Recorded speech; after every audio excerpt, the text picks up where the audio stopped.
Commander Velthar stood on the bridge of the crystal ship Eternal Dawn, watching another battle unfold in the darkness of space. His body was made of living crystal that glowed with soft blue light, like all members of the Vorthak Empire. The Yao. Light had grown dimmer over the years, a sign of the endless war that had consumed his entire life. The enemy ships looked like metal insects covered in pulsing organic matter. These were the vessels of the Nexari Collective, biomechanical beings that had been their enemies for 473 years. Velthar had been fighting them since he was young, and now his crystal form showed the scars of countless battles. Energy beams shot between the fleets like deadly fireworks. Vorthak crystal weapons fired pure light that could cut through most materials, but the Nexari ships simply grew new armor to replace what was destroyed. The biomechanical creatures adapted to every attack, their living metal hulls changing and evolving in real time. In return, the Nexari fired acid weapons and viral attacks that could eat through normal matter in seconds. But Vorthak energy shields turned these attacks harmless, the crystal barriers absorbing and redirecting the bioweapons back into space. This was how every battle went. The Vorthak could not break through Nexari adaptive defenses, and the Nexari could not penetrate Vorthak energy shields. Ships were damaged but rarely destroyed completely. Crews were injured but somehow survived to fight another day. The war had become a deadly dance that neither side could win. Velthar remembered when this all started. He had been just a young, crystal being, barely formed, when the first reports came in about the quantum crystals discovered on the planet Kethmoran. These were not ordinary crystals, but something far more valuable. They could store massive amounts of energy and bend space itself. Whoever controlled them would have power beyond imagination. The Vorthak Empire claimed the crystals belonged to them by divine right. Their entire civilization was based on crystal technology, and they saw the quantum crystals as a gift from their crystal gods. The Nexari Collective disagreed completely. They said their bio-collective needed the crystals to evolve to the next stage of existence. Both sides sent fleets to claim the planet. The first battle over Kethmoran lasted 3 days. Ships from both empires fought above the planet while ground forces tried to secure the crystal mines below. The Vorthak thought their superior crystal technology would win quickly. The Nexari believed their adaptive abilities would overcome any resistance. Both sides were wrong. The battle ended in a stalemate. Vorthak forces controlled half the planet while Nexari troops held the other half. Neither could push the other out completely.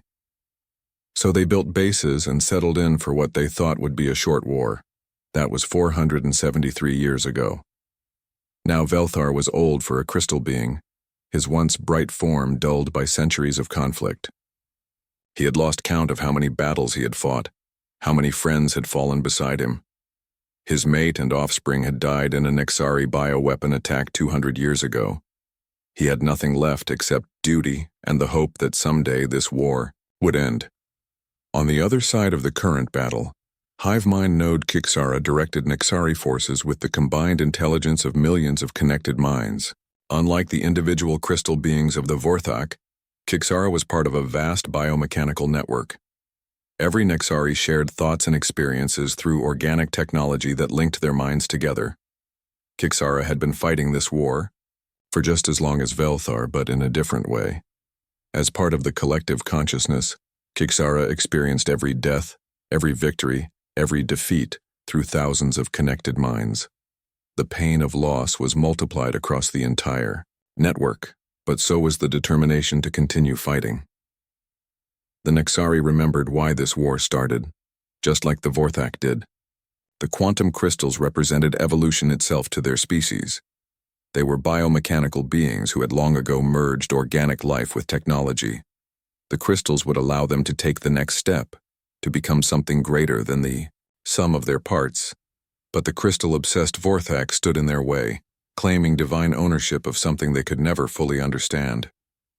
The Nexari saw the Vorthak as rigid and unchanging, trapped in their crystalline forms while the universe evolved around them. The current battle was happening near the fourth moon of Kethmoran, just like thousands of battles before it. The planet itself was barely visible in the distance, its surface scarred and broken from centuries of warfare.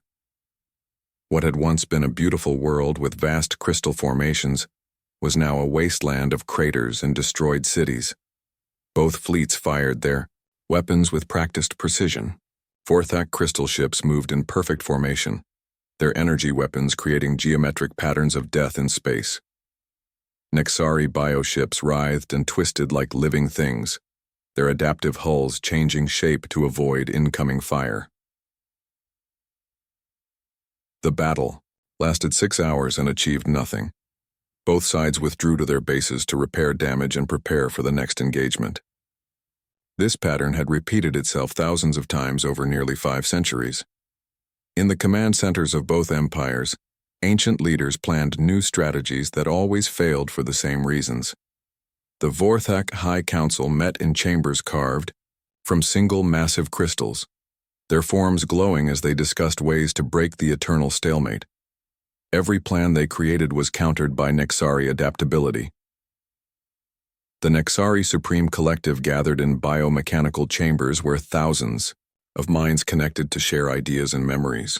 They tried every possible approach to overcome Vorthak energy defenses, but crystal technology proved impossible to defeat with bioweapons. Other alien civilizations had long ago stopped trying to help. The Galactic Council had attempted to mediate the conflict dozens of times over the centuries. Wise species with millions of years of experience had offered solutions, but nothing worked. The war had become a mathematical impossibility, a perfectly balanced equation of destruction that could never be solved. Some younger species suggested simply waiting for both empires to destroy themselves, but that seemed impossible too. The Vorthak and Nexari were too evenly matched, too adaptable in their own ways. They would continue this war until the stars burned out. Trade routes had been rerouted around the war zone. Entire sectors of space were considered too dangerous for civilian travel.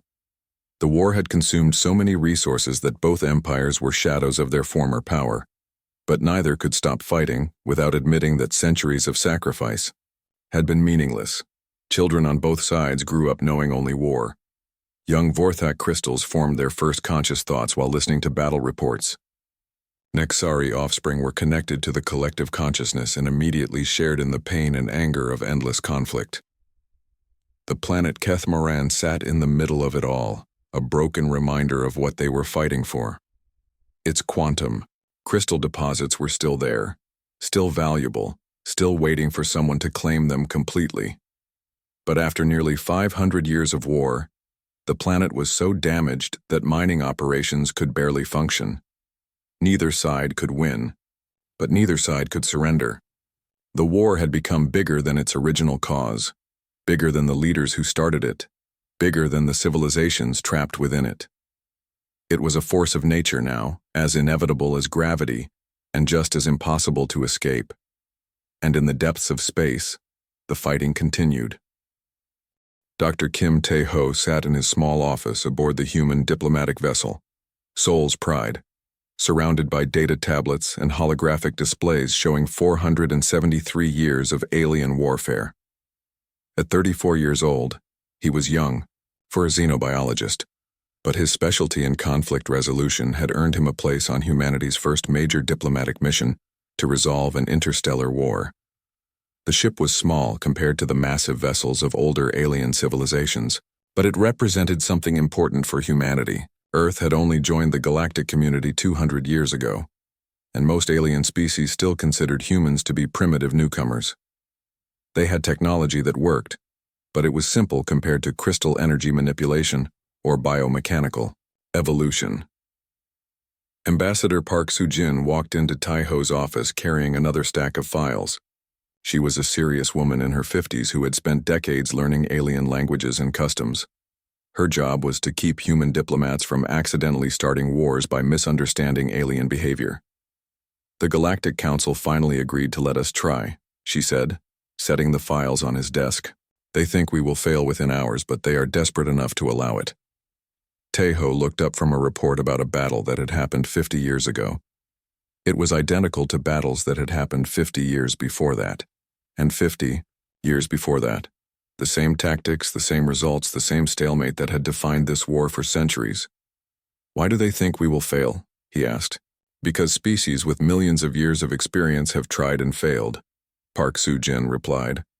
"The ethereal minds of Andromeda spent 300 years trying to find a solution. The time-walking sages of Kepler Prime studied every possible future outcome. The unified consciousness of the spiral arm used the combined intelligence of billion minds to analyze the conflict, and none of them found an answer. None. The war has become mathematically impossible to resolve. Every strategy has been tried. Every approach has failed. The Vorthak and Nexari are perfectly balanced in their ability to fight, but completely unable to defeat each other." Captain Lee Do-hyun entered the office, ducking slightly to fit through the doorway designed for average human height.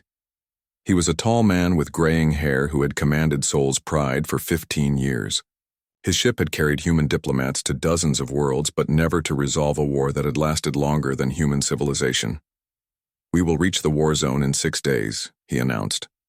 "Both sides have agreed to meet at Haven Point Station, but their representatives sound like they expect this to be another waste of time." Dr. Choi Mi-young joined them, carrying her research tablet filled with xenopsychology profiles. She was Tai-ho's research partner and one of the few humans who specialized in understanding alien thinking patterns. Her job was to help human diplomats avoid the cultural mistakes that could turn negotiations into disasters. "I have been studying both species for months," she said. "The Vorthak think in terms of crystalline perfection and divine order. They believe their gods gave them the right to control quantum crystals. The Nexari think as a collective consciousness that sees individual ownership as primitive and harmful. They believe the crystals belong to all biomechanical life. So, they have completely different ways of seeing the universe," Tae-ho said. "Not just different. Opposite. The Vorthak value individual perfection and unchanging truth. The Nexari value collective growth and constant adaptation.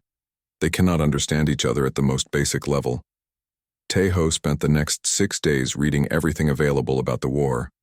Battle reports, casualty lists, diplomatic attempts, failed peace treaties, economic analyses, and psychological studies. The more he read, the more impossible the situation seemed. The Vorthak Empire had started the war with superior crystal technology and individual combat skills. Each crystal warrior was perfectly trained and equipped with weapons that could cut through most known materials. Their energy shields could absorb massive amounts of damage and redirect it back at enemies. The Nexari collective had responded with their adaptive biotechnology and collective intelligence. Their ships and weapons evolved during battle, changing to counter whatever the Vorthak threw at them. Their biomechanical nature meant they could repair damage quickly and develop new capabilities in real time. After the first few decades of war, both sides had adapted to each other completely. Vorthak weapons were designed specifically to overcome Nexari biodefenses, but Nexari biodefenses evolved specifically to stop Vorthak weapons. The result was perfect balance and endless stalemate. Other alien species had tried to help many times over the centuries. The wise ethereal minds had proposed splitting the quantum crystals equally between both sides, but neither would accept less than complete control. The time-walking sages had shown both species possible futures where continued war would destroy them, but both believed they could still achieve total victory. The unified consciousness had tried to create a mental link between Vorthak and Nexari leaders so they could understand each other directly. The experiment had failed because the two species literally could not process each other's thoughts. Crystal consciousness and biomechanical collective awareness were too different. Economic sanctions had failed because both empires were willing to sacrifice everything for this war. Military intervention had failed because other species were not willing to fight two highly advanced civilizations at the same time. Cultural exchange programs had failed because Vorthak and Nexari representatives could not stay in the same room without arguing about the crystals. As Seoul's Pride approached the war zone, Tae-ho realized why so many attempts had failed. Every previous mediator had tried to find complex solutions to what they assumed was a complex problem. They had proposed detailed treaties, elaborate sharing arrangements, and sophisticated compromise positions. But Tae-ho was human, and humans had a reputation for approaching problems differently than older alien species. Where others saw complexity, humans often found simple answers. Where others created elaborate plans, humans preferred direct action. The ship dropped out of faster-than-light travel near Haven Point Station, a neutral facility that orbited high above the contested planet Kethmoran. The station was controlled by the Galactic Council and served as the only place where Vorthak and Nexari representatives could meet safely. Through the viewports, Tejo could see the planet that had caused nearly 5 centuries of war. Kethmoran had once been beautiful, with vast crystal formations rising from its surface like frozen music. Now it was a scarred wasteland, pockmarked with craters from orbital bombardments and covered in the ruins of destroyed cities. Both alien fleets maintained positions around the planet, their ships facing each other across the void but not currently fighting. The Vorthak fleet was arranged in perfect geometric patterns, their crystal ships glowing with stored energy. The Nexari fleet looked like a living organism, with biomechanical vessels that seemed to pulse and breathe in space. They have been staring at each other like this for months, Captain Lee Do-hyun observed. Neither side wants to break the temporary ceasefire before the negotiations begin. Haven Point Station was impressive even by galactic standards. It was a massive structure built by dozens of alien species working together, designed to be neutral, territory where any civilization could meet safely. The station's architecture combined elements from hundreds of different cultures, creating something that was both beautiful and completely alien to human eyes. As Soul's Pride docked with the station, Tejo felt the weight of expectation on his shoulders. He was about to attempt something that the galaxy's wisest species had failed to accomplish. The logical part of his mind said this was impossible, but the human part of his mind said that impossible things happened all the time. Ambassador Park. Sujin had spent the journey preparing him for every aspect of alien diplomatic protocol. He knew how to greet Vorthak crystal beings without accidentally insulting their divine beliefs. He knew how to address Nexari collective consciousness without triggering their defensive adaptations. Dr. Choi Mi-young had prepared psychological profiles of the specific aliens he would be meeting. Commander Velthar of the Vorthak was old and tired but still dedicated to his empire's cause. Hive Mind Node Kixara of the Nexari carried the combined grief and anger of millions of connected minds. The station's artificial gravity felt strange. After days in space, and the air had a recycled taste that reminded Tejo they were far from any natural world. Other diplomats and observers from dozens of species filled the corridors, all curious to see if the primitive humans could accomplish what their advanced civilizations could not. As he walked toward the negotiation chamber, Tejo carried one simple advantage that all previous mediators had lacked. He was human, and humans had only recently learned that the war existed. He had no preconceptions about what was possible or impossible, no assumptions about how things had to be done. He had only questions, and sometimes questions were more powerful than answers.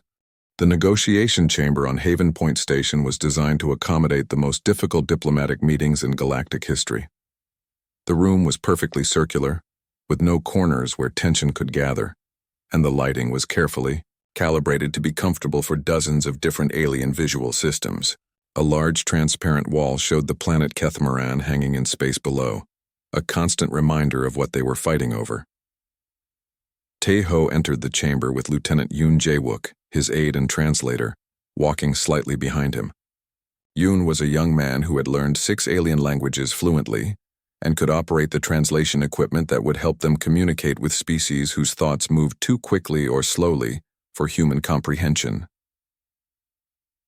The Vorthak delegation was already seated on one side of the circular table. Commander Velthar looked exactly like the briefing materials had described him. A tall figure made of living crystal that glowed with soft blue light, but dimmed by centuries of war. Beside him sat General Morthek, whose red crystal form pulsed, with barely controlled anger, and several other officers whose crystalline bodies showed the scars of countless battles. On the opposite side of the table, the Nexari delegation represented something completely different. Hive Mind Node Kixara appeared to be a single being. But Taiho knew that it was actually connected to millions of other minds across the Nexari fleet. Its biomechanical body was a mixture of organic tissue and living metal that shifted and adapted constantly. Synthesis Alpha Crick sat nearby, its form more stable but still clearly biomechanical, with visible organic components pulsing beneath metallic skin. Between the two groups, the tension was so thick it could almost be touched. These beings had been enemies for longer than human civilization had existed. They had killed each other's families, destroyed each other's worlds, and dedicated their entire existence to this war. Other alien observers filled seats around the room's outer edge. Representatives from the Galactic Council, diplomats from neutral species, and military attachés from civilizations that had given up trying to resolve this conflict. They watched with expressions that ranged from curiosity to skeptical amusement. Ambassador Park Soo-jin took her seat beside Taiho, her face carefully neutral despite the historic importance of this moment.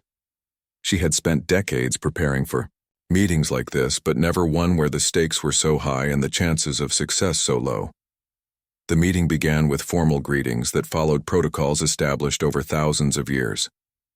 Commander Velthar spoke first, his voice carrying the musical quality that came from crystal vocal cords. The translator rendered his words into human language with perfect accuracy, but could not capture the harmonic beauty of his natural speech. "We acknowledge the presence of the human delegation," Velthar said. "Though we question what creatures who have barely left their home star can offer to resolve a conflict they cannot understand." General Morthek's red crystal form flared brighter as he added, "The quantum crystals of Kethmoran belong to the Vorthak Empire by divine right. Our crystal gods placed them there for us to find and use. No other species has any claim to what is ours." Hivemind node Kixara responded with the combined voice of millions of connected minds. When it spoke, dozens of different tones blended together into something that was both beautiful and unsettling to human ears. "The Nexari Collective rejects all claims of divine ownership," Kixara said. "The quantum crystals are a natural resource that should belong to all biomechanical life. The Vorthak seek to hoard what could benefit the entire galaxy." Synthesis Alpha Crix leaned forward, its biomechanical features shifting as it spoke. "Humans are too young to understand what is at stake here. These crystals represent the next stage of evolution for our species. We cannot allow primitive thinking to interfere with our destiny." For the next 4 hours, both sides presented their cases with the passion of true believers. The Vorthak spoke of their long history with crystal technology, their religious connection to crystalline formations, and their divine mandate to control all quantum crystals in the galaxy. They showed holographic displays of their crystal cities, their energy weapons, and their perfectly ordered society built around crystalline perfection. The Nexari responded with their own history of biomechanical evolution, their collective consciousness that shared all knowledge and experience, and their need for quantum crystals to take the next evolutionary step. They demonstrated their adaptive technology, their ability to heal and improve themselves, and their vision of a galaxy where all life could join their collective consciousness. Both presentations were impressive and completely convincing if you only heard one side. The problem was that both sides were equally convincing, and their fundamental beliefs were completely incompatible. The Vorthak believed in individual perfection and unchanging divine truth. The Nexari believed in collective growth and constant adaptation. Taiho listened to everything without interrupting, taking notes on his tablet while Lieutenant Yoon operated the translation equipment. He watched the alien delegates argue about territorial rights, mining claims, military casualties, and religious beliefs. He studied their body language and tried to understand the deeper emotions driving their words. As the 4th hour of presentations ended, the room fell into expectant silence. Everyone knew it was time for the human mediator to offer his solution. Previous mediators had used this moment to present elaborate peace plans, detailed territorial divisions, or complex sharing arrangements. But Taiho did something completely unexpected.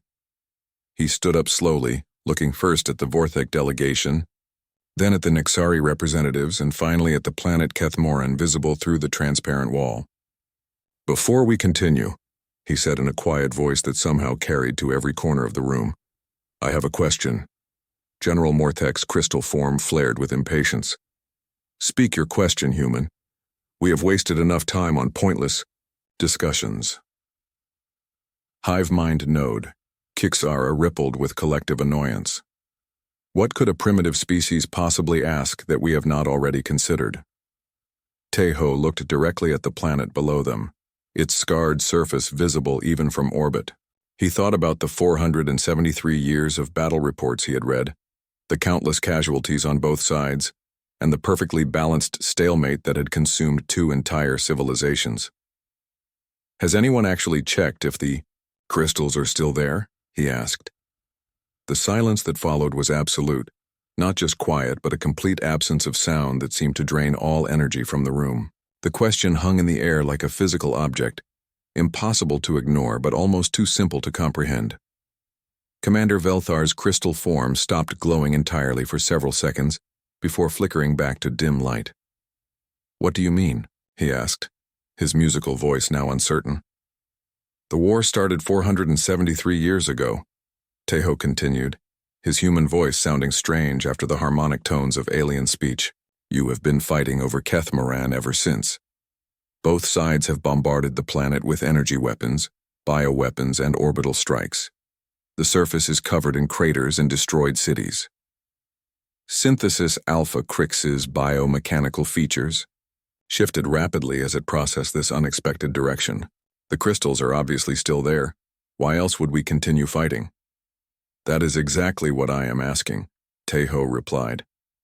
When was the last time anyone actually verified that the quantum crystals still exist? The alien delegates looked at each other with expressions of confusion and growing unease.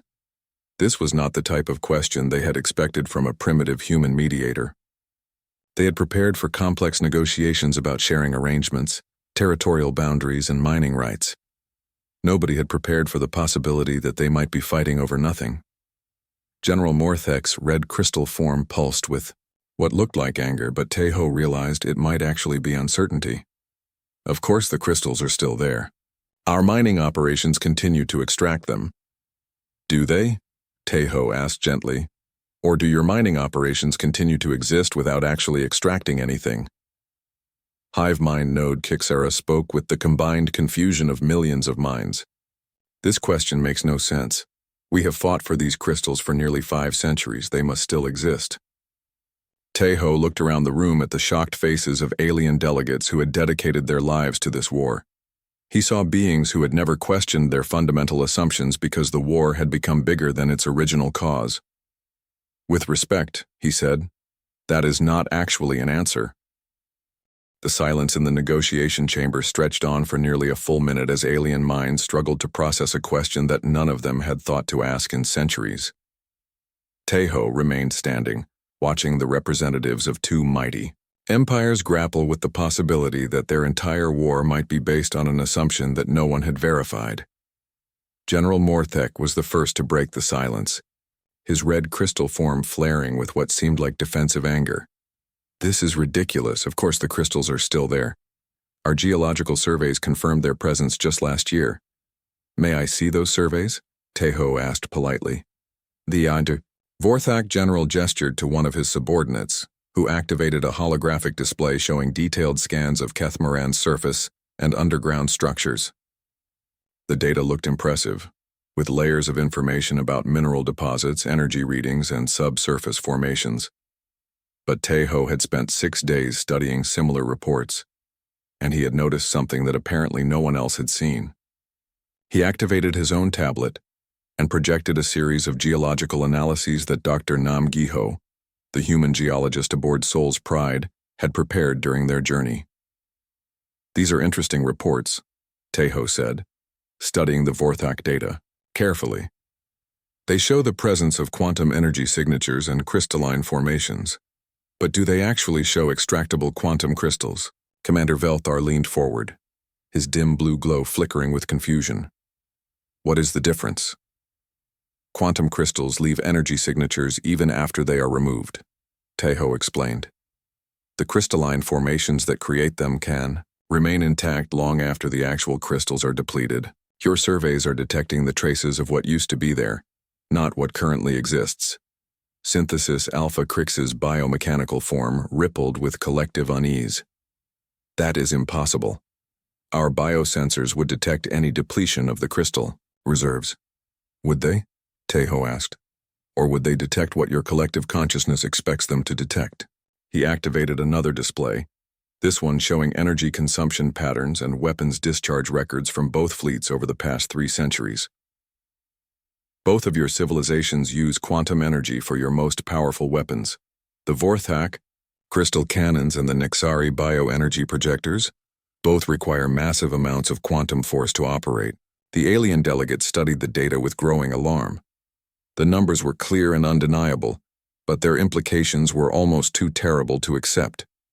For 473 years, you have been fighting battles above and around Keth Morin, Tejo continued. Your weapons have discharged quantum energy equivalent to the total output of 3 star systems. That energy had to come from somewhere. Lieutenant Yoon Jae-wook activated the translation systems as excited discussions broke out among both delegations. Vorthak crystal beings communicated in harmonic frequencies that created complex musical patterns, while Nexari biomechanical forms shared thoughts through direct bioelectrical connections. Dr. Choi Mi-young entered the chamber carrying additional data tablets, her face grim with the implications of what they had discovered. She had been working with the Soul's Pride science team to verify Tejo's theory, and the results were devastating. I have confirmation from our independent analysis, she announced. Based on energy consumption patterns, weapons discharge, records, and geological modeling, the quantum crystal deposits of Keth Moran were completely depleted approximately 267 years ago. The statement hit the room like a physical blow. Representatives from both sides stared at the human scientists in shock, their minds struggling to process information that contradicted everything they believed about their war. Hive mind node. Kixara spoke with the combined voice of millions of confused and angry minds. This cannot be correct. We have mining operations extracting crystals from the planet's surface. Do you? Tejo asked gently. Or do you have mining operations that go through the motions of extraction without actually extracting anything? He activated one more display, this one showing actual production records from both sides' mining facilities on Keth Moran. The data was hidden in administrative reports that no one had bothered to analyze comprehensively, but it told a clear story. Your mining operations have been running at 0 productivity for over 2 centuries, he explained. The equipment, functions, the workers report to their stations, and the administrative systems continue to operate. But no actual quantum crystals have been extracted from Keth Moran in 267 years. Commander Velthar's crystal form had gone completely dark, a sign of extreme emotional distress among his species. Why would our scientists not report this? Dr. Choi Mi-young consulted her xenopsychology notes before answering. Because both of your civilizations have been at war for so long that the war itself became more important than its original cause. Your scientists knew about the depletion, but they were afraid to report it. She activated a series of communications intercepted by Galactic Council monitoring stations over the past century. Most were coded or encrypted, but the translations told a heartbreaking story of knowledge suppressed by fear. A young Vorthak crystal singer named Yelnara had discovered the truth about the depleted crystals 50 years ago, but her superiors had classified the information as a military secret to prevent it from affecting morale. A Nexari bioanalyst called Strain 7 had reached the same conclusion 30 years later, but the collective consciousness had voted to suppress the knowledge rather than face the implications. Both of your species knew the truth, Tejo said quietly. But neither could admit it because that would mean accepting that your ancestors died for nothing, that your civilizations have been destroying themselves over empty holes in a dead planet. General Morthek's red crystal form was now pulsing erratically, cycling through different intensities of light as his mind struggled with the information. This is impossible. We cannot have been fighting over nothing for over 2 centuries. You have not been fighting over nothing, Tejo corrected. You have been fighting over the idea of something, the memory of crystals that once existed, the principle of who deserves to control what no longer exists. Synthesis Alpha Crix's biomechanical features were changing rapidly. adapting to the stress of this revelation as its species always adapted to new threats. If this is true, then our collective consciousness has been perpetuating a lie for centuries. Not a lie, Dr. Choi Mi-young said gently. A shared assumption that became so fundamental to both of your societies that questioning it became impossible. The alien observers around the room were equally shocked by these revelations. Representatives from species that had spent decades trying to resolve this conflict realized they had been attempting to mediate a war over something that did not exist. The transparent wall showing Kethmoran suddenly seemed different to everyone in the room. Instead of a contested prize, it now appeared to be what it actually was. A scarred and lifeless world where two civilizations had destroyed themselves fighting over shadows. Commander Velthar spoke first, his voice carrying a musical sadness that the translation systems could not fully capture. If this is true, then we have committed the greatest tragedy in galactic history. Hive mind node. Kixara responded with the collective grief of millions of connected minds. We have sacrificed countless lives for a cause that ceased to exist. Before most of our current generation was born, Taeho sat down slowly, feeling the weight of what he had just revealed.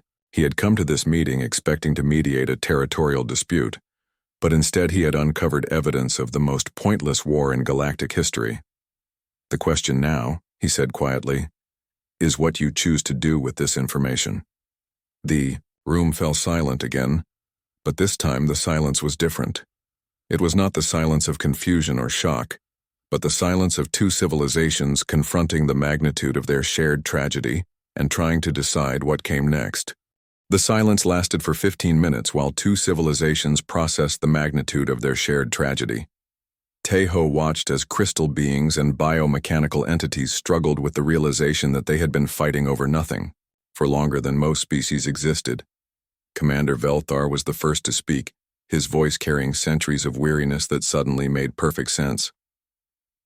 I need to confirm this information with our scientists on Kethmoran. He activated a communication device that connected him directly to the Vorthak mining operations on the planet below. The conversation was brief and conducted in harmonic frequencies that sounded like tragic music to human ears. When it ended, Velthar's crystal form had dimmed to barely visible levels. Our chief mining engineer confirms what the human has told us, he said. The quantum crystal deposits have been empty for over 2 centuries.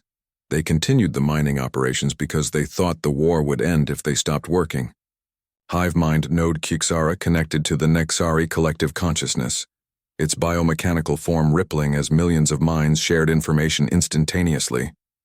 The process took several minutes as the entire Nexari civilization processed the truth about their war. The collective has confirmed the depletion, Kixara announced, its combined voice now carrying notes of profound sadness. Our biosensors detected the absence long ago, but the information was suppressed because ending the war seemed impossible. General Morthek's red crystal form was cycling through different intensities of light as his mind grappled with implications that seemed too large to comprehend. We have been killing each other over empty rock for 267 years. Synthesis Alpha Crix's adaptive features had stabilized into an expression that somehow conveyed grief across the barrier of completely different biology. The collective consciousness shared the pain of every death, every loss, every sacrifice. All of it was meaningless. Dr. Choi Mi-young activated her xenopsychology analysis programs and began monitoring the emotional states of both delegations. The readings showed levels of psychological trauma that could destabilize entire civilizations if not handled carefully. This is not meaningless, Taeho said gently, standing up again to address both sides. The sacrifices your people made were real, even if the cause was not. The courage, loyalty, and dedication they showed were genuine.